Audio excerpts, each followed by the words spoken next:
नमस्कार, जय जिजाऊ, जय शिवराय, जय शंभूराजे. तर ही गोकर्णाची फुलं भरपूर येतात आमच्या बागेमध्ये, बरं काही नाही लावलेले झाड आहेत त्याला.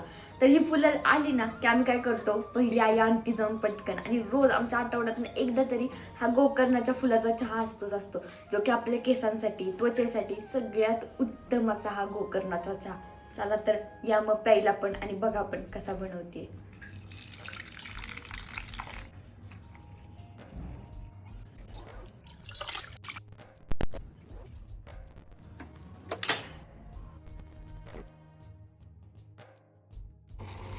आता बघू शकता आपण, थोडं उकळलं तर कलर बघा कसा झालाय, छानसा असा.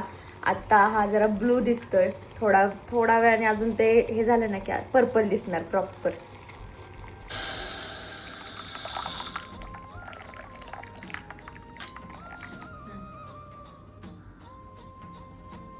तर अशाच प्रकारे गोकर्णाच्या फुलाचा चहा रेडी झालेला आहे. बघू शकता पहिला जो कलर होता तसा निळसर होता, पण आता बघा प्रॉपर पर्पल कलर झालेला आहे, माझ्या आवडीचा कलर झालेला आहे. आणि आता हा मी चहा टेस्ट करणार आहे. मी तर रोजच करते, पण एक दिवस तुम्ही टेस्ट करून बघा.